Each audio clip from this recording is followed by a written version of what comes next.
नमस्कार, दमदार 10 में स्वागत है आपका। आपके साथ मैं हूं नवीन। दमदार 10 के स्पेशल एडिशन में आज बात होगी मोदी सरकार के मास्टर स्ट्रोक की। मोदी सरकार ने गुरुवार को नीट परीक्षा में ओबीसी के लिए 27% आरक्षण बहाल कर दिया। वैसे तो यह फैसला ओवरड्यू था, क्योंकि इससे पहले ही राज्य के स्तर पर होने वाली मेडिकल के एंट्रेंस एग्जाम में ओबीसी को इतना ही आरक्षण मिलता था। उस हिसाब से कोई नया फैसला नहीं है, लेकिन इस फैसले के मायने अब नए तरीके से तलाशे जा रहे हैं। इसे ओबीसी को लेकर मोदी सरकार की एक और मेहरबानी के तौर पर देखा जा रहा है। देश में वोट बैंक के लिहाज से सबसे बड़े तबके को मोदी सरकार किस तरह खुश करने में लगी है, इस फैसले को उसी कड़ी में देखा जा रहा है।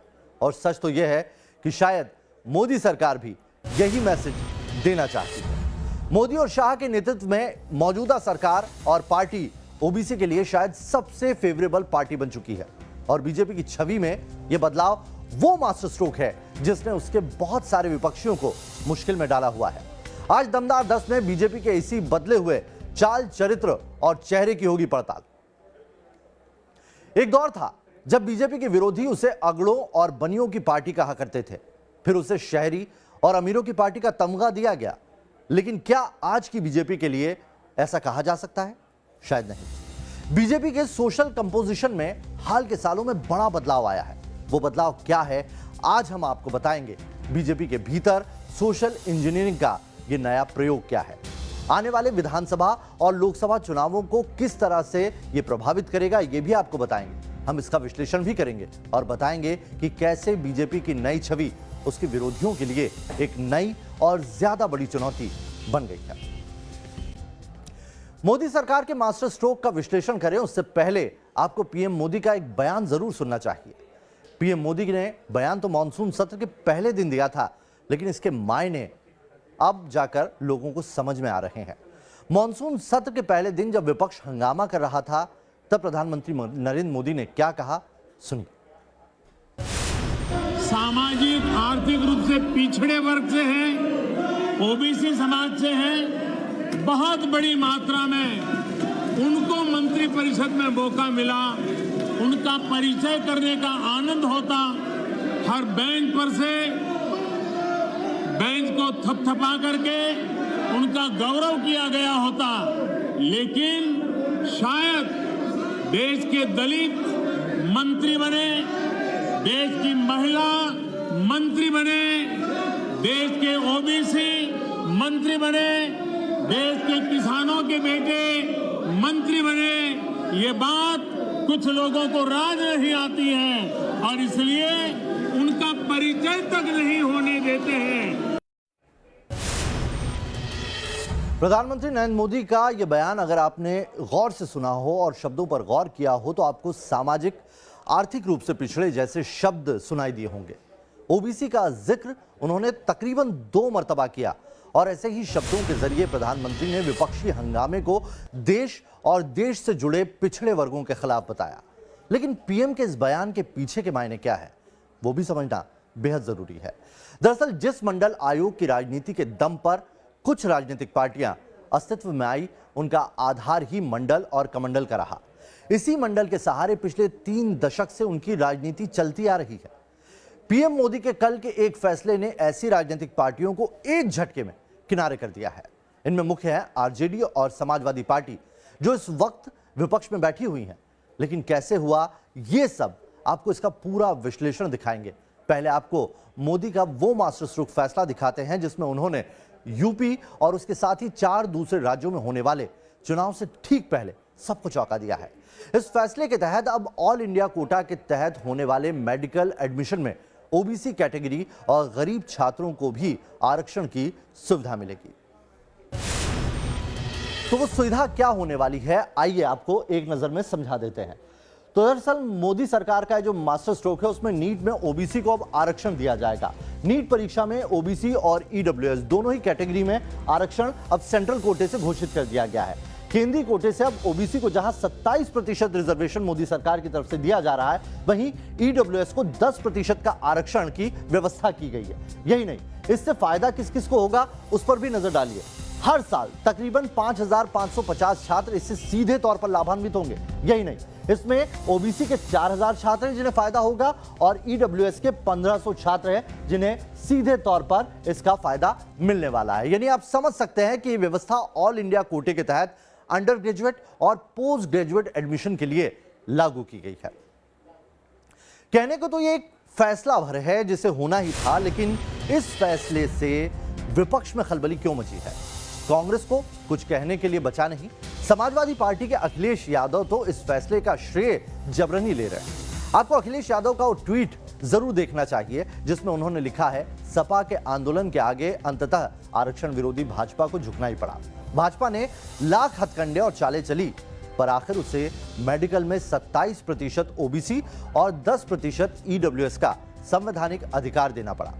सपा कि ये सामाजिक न्याय के संघर्ष की जीत है और इस जीत के बाद हम 2022 भी जीतेंगे। एक दौर था जब जेपी आंदोलन से निकले मुलायम सिंह यादव और लालू प्रसाद यादव जैसे नेताओं की मंडल की राजनीति ने धार दी थी और इसी राजनीतिक धार को इन नेताओं ने उत्तर प्रदेश और बिहार में सालों तक अपना सियासी हथियार बनाया। या यूं कहें कि मंडल कमीशन के बाद इन नेताओं ने अलग अलग ओबीसी जातियों को भी अपने साथ जोड़ा है और उन्हीं जातियों के सहारे इनकी राजनीति तकरीबन 3 दशक से चलती आ रही है। जबकि दूसरी ओर लालू और मुलायम जैसे नेता बीजेपी पर ब्राह्मण और बनियों की पार्टी का दमगा लगाते रहे हैं। बीजेपी में वो दौर अटल और आडवाणी जैसे नेताओं का था, जोशी सरीके नेताओं का था। टॉप लीडरशिप में इस तिकड़ी के साथ विपक्ष के लिए नरेशन फैलाना आसान भी था कि बीजेपी मुख्यतः अगड़ों की पार्टी है। हालांकि उस वक्त भी बीजेपी की सेंट्रल लीडरशिप की बात करें तो ओबीसी समुदाय के कई कद्दावर नेता उनमें मौजूद थे। आइए आपको बताते हैं कि अटल के दौर में वो ओबीसी के बड़े नेता कौन कौन से थे। तो ये देखिए, कल्याण सिंह महत्वपूर्ण नाम। कल्याण सिंह उस वक्त ओबीसी के बड़े नेता थे। उमा भारती, विनय कटियार, गोपीनाथ मुंडे, संतोष गंगवार, साथ ही सुशील मोदी, नंद किशोर यादव, सत्यनारायण जटिया। ये वो चेहरे हैं जिन्हें देख लीजिए जो आडवाणी और अटल जी के वक्त ओबीसी के चेहरे बीजेपी के होते थे। इनके साथ ही कई बड़े नेता ओबीसी के थे जो पार्टी में बड़ी पोजीशन पर रहे, लेकिन क्योंकि अटल और आडवाणी और मुरली मनोहर जोशी को उस वक्त बीजेपी की त्रिमूर्ति कहा जाता था और तीनों ही नेता अगड़ी जातियों से ताल्लुक रखते थे, इसीलिए बीजेपी पर अगड़ों की पार्टी कहकर ही निशाना साधा जाता रहा। नए वक्त में बीजेपी का नेतृत्व भी बदला है तो पार्टी ने खुद को लेकर किए जाने वाले नरेशन में भी बदलाव की एक कोशिश की है। प्रधानमंत्री नरेंद्र मोदी और अमित शाह के केंद्रीय राजनीति में आने के बाद से पार्टी अब ब्राह्मण ब्रांड की छवि पीछे छोड़ती दिखती है। बीते 7-8 सालों की बात करें तो बीजेपी ने खुद को हर समुदाय, हर वर्ग की पार्टी के तौर पर स्थापित करने की कोशिश की है और ओबीसी इससे अलग नहीं है। इसे आप ऐसे समझ सकते हैं कि मौजूदा वक्त में किसी भी पार्टी से ज्यादा सांसद यानी कि ओबीसी सांसद इस वक्त बीजेपी में मौजूद है। मोदी और अमित शाह के इस दौर में बीजेपी के बड़े ओबीसी चेहरों की बात की जाए तो आइए उन पर एक नजर डाल लेते हैं कि किस तरीके से इस मौजूदा दौर में ओबीसी पार्टी जो बीजेपी को कहा जा रहा है वो क्यों कहा जा रहा है। मोदी शाह के दौर में ओबीसी के बड़े चेहरों की बात करें तो भूपेंद्र यादव उसमें नाम आता है। उसमें नाम धर्मेंद्र प्रधान का आता है। कपिल पाटिल सरीखे, केशव प्रसाद मौर्य सरीखे नेता इस ओबीसी कोटे से आते हैं। यही नहीं, नित्यानंद राय भी इसमें शामिल है। खुद पार्टी के 2 सबसे बड़े चेहरे, 2 सबसे बड़े नेता जिसमें प्रधानमंत्री नरेंद्र मोदी और अमित शाह आते हैं, वो भी ओबीसी समुदाय से ताल्लुक रखते हैं। हालात ये हैं कि अब बीजेपी को ओबीसी पार्टी कहा जा रहा है, लेकिन इससे गुरेज भी नहीं है क्योंकि पीएम मोदी जनसंख्या में भागीदारी के हिसाब से हिस्सेदारी के सिद्धांत पर चल रहे हैं और बीते सालों के चुनावी नतीजे भी बता रहे हैं कि बीजेपी अपनी रणनीति में पूरी तरह सफल है। यूपी हो या बिहार, एमपी हो या फिर गुजरात, जहां बीजेपी की सत्ता है उस पर राज्य में पार्टी ने ओबीसी का एक मोर्चा तैयार किया है। मसलन यूपी की बात कर लेते हैं तो उत्तर प्रदेश में ओबीसी मोर्चा कौन सा है जो काम कर रहा है? केशव प्रसाद मौर्य। जी हाँ, ये नाम हमने पिछले विधानसभा चुनाव में इसका जादू देख चुके हैं। इस चुनाव में भी इसका जिक्र है। स्वतंत्र देव सिंह, स्वामी प्रसाद मौर्य, ये तीनों बीजेपी के बड़े ओबीसी चेहरे हैं जो उत्तर प्रदेश से सीधे ताल्लुक रखते हैं और इसीलिए ये चेहरा बहुत मायने रखता है। कई राज्यों में भी नेतृत्व और बड़ी जिम्मेदारियां बीजेपी के अलग अलग ओबीसी नेताओं के कंधों पर हैं और ये बताता है कि आज की बीजेपी अपनी पहले की छवि से पूरी तरह से बाहर आ चुकी है। जैसे कि आप देखें तो मध्य प्रदेश की बात करें, मध्य प्रदेश में मुख्यमंत्री शिवराज सिंह मौजूदा मुख्यमंत्री हैं। मोदी मंत्रिमंडल में उमा भारती बड़ी जिम्मेदारी निभा चुकी हैं। बिहार की बात करें तो बिहार में सुशील मोदी और झारखंड में पूर्व मुख्यमंत्री रघुवर दास ओबीसी समुदाय से बड़ा चेहरा रहते थे। ओडिशा से केंद्रीय मंत्री धर्मेंद्र प्रधान, जबकि कपिल पाटिल महाराष्ट्र में पार्टी का ओबीसी चेहरा है। ओबीसी को बीजेपी में कितना वेटेज दिया जा रहा है उसे आप हाल ही में हुए मोदी कैबिनेट के एक्सपेंशन से समझ सकते हैं। ताजा कैबिनेट विस्तार के बाद केंद्र सरकार में ओबीसी कैटेगरी की जो मंत्रियों की संख्या है वो 27 हो गई है।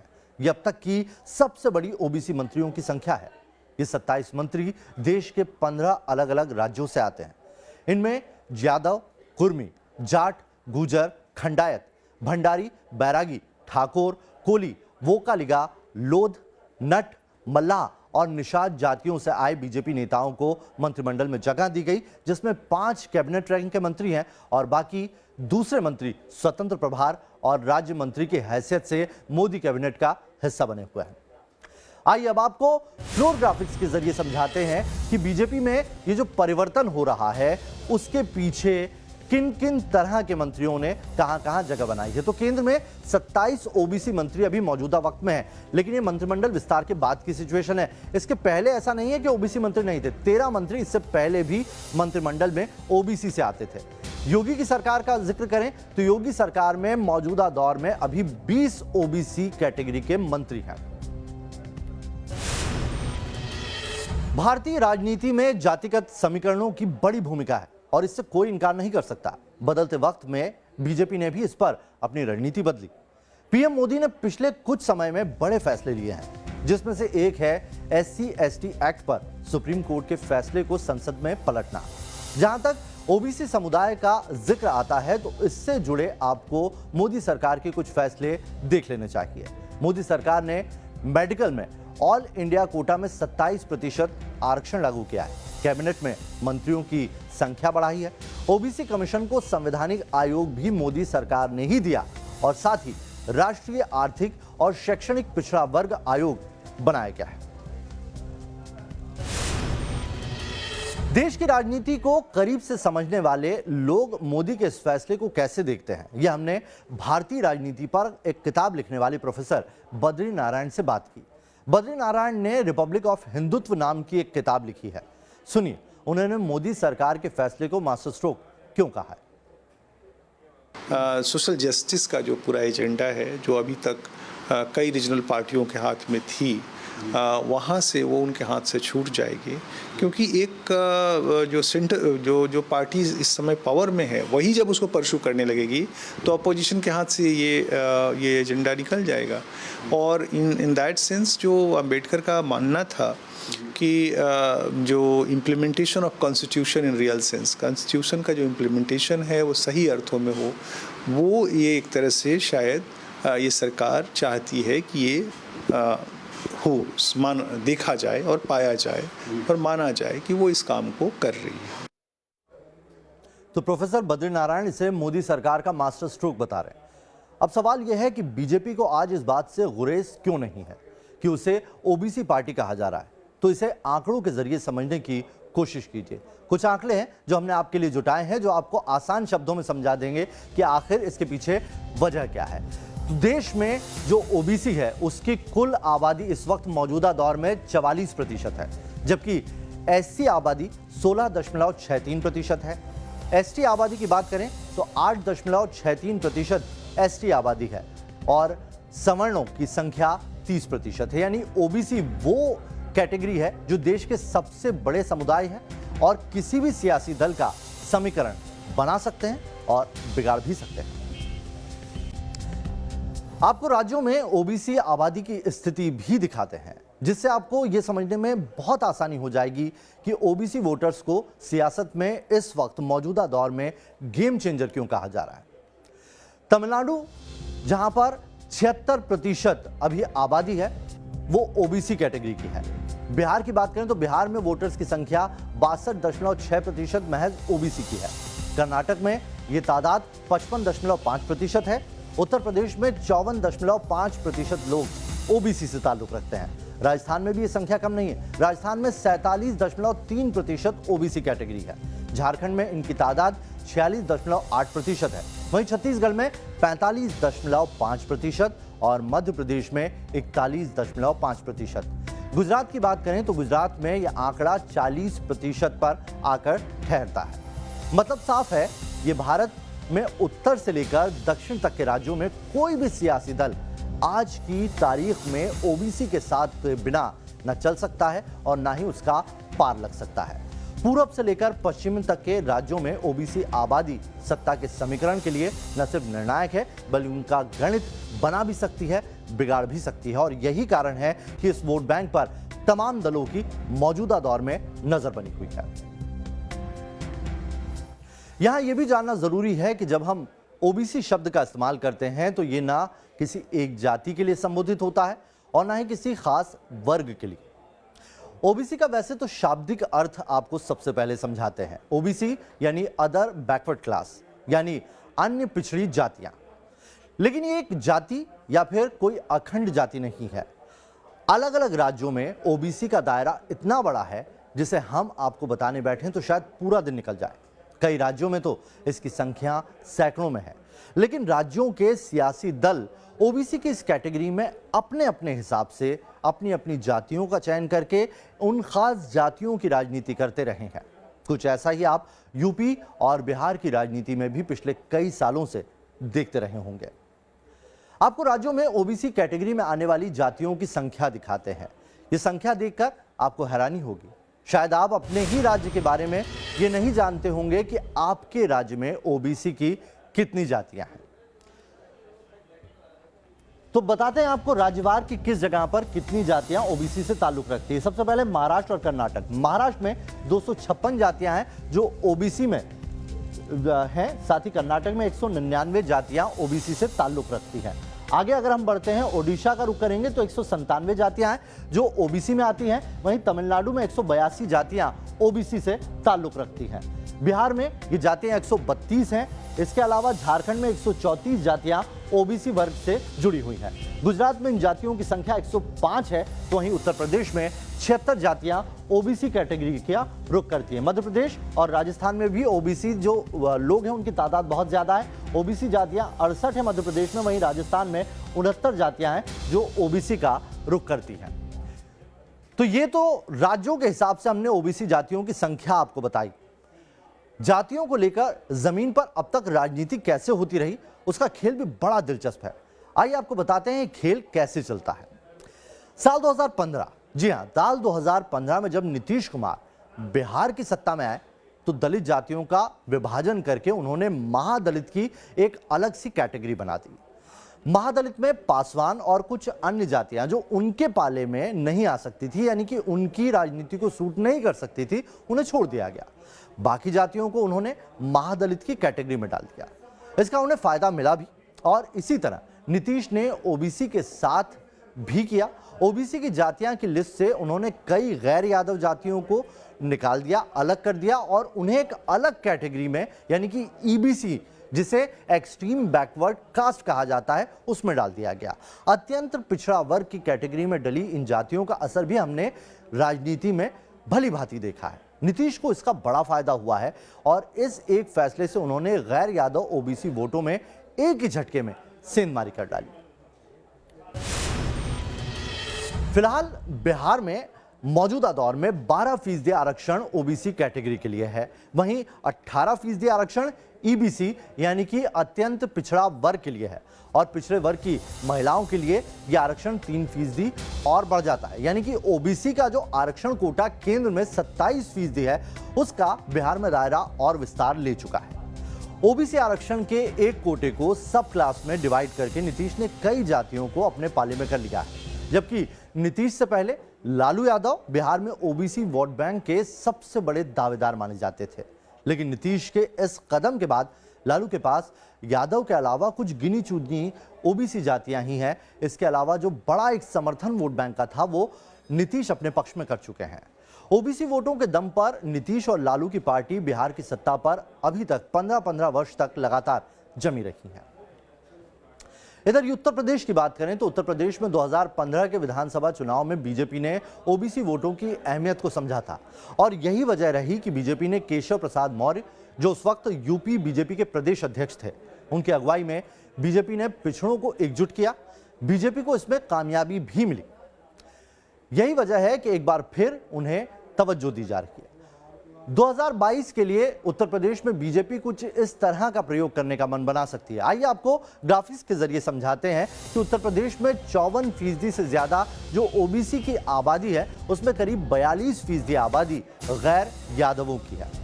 यह आंकड़ा बेहद दिलचस्प है और इस 42% गैर यादव आबादी का उत्तर प्रदेश की 75 विधानसभा सीटों पर दबदबा है। यानी ये 42% वोट उत्तर प्रदेश की 75 सीटों को जीतने या हारने को तय करते हैं। अब तक तो राजनीतिक पार्टियां ओबीसी की सियासत करती रहीं। उनके लिए मोदी सरकार का यह फैसला कैसे झटके की तरह है, आइए वो भी आपको समझना चाहिए। ये एक तरह से अम्बेडकर का जो एस्पिरेशन था कि representation of unrepresented in education, शिक्षा में और पावर में जो अनरिप्रेजेंटेड हैं उनको रिप्रेजेंटेशन दिया जाए, उस एजेंडा को, उस चाहत को एक तरह से रिस्पॉन्ड करने की कोशिश नरेंद्र मोदी इधर लगातार कर रहे हैं।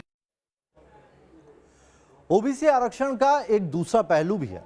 वो पहलू यह है कि ओबीसी में जो मजबूत जातियां रही उन्होंने तो आरक्षण का पूरा फायदा उठाया।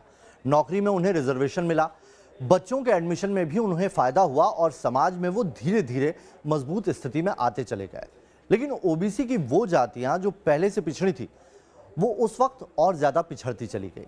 ऐसी जातियों की देश में एक अच्छी खासी तादाद है और अलग अलग राजनीतिक दल इन्हें अपने पाले में लाने की कोशिश करते रहे हैं। बिहार में ऐसा नीतीश कुमार ने करके दिखाया। उन्होंने ओबीसी और ईबीसी की राजनीति की और अब कुछ इसी तरह का चुनावी फॉर्मूला उत्तर प्रदेश में बीजेपी के लिए करना बाकी है। मोदी और शाह के नेतृत्व में बीजेपी के भीतर की सामाजिक संरचना में बदलाव बहुत हद तक मुकम्मल होने की कगार पर पहुंच चुका है। कभी अगड़ों की पार्टी कही जाने वाली बीजेपी आज पिछड़ों की राजनीतिक महत्वाकांक्षा को साकार करने वाला सबसे बड़ा राजनीतिक प्लेटफॉर्म बन चुकी है।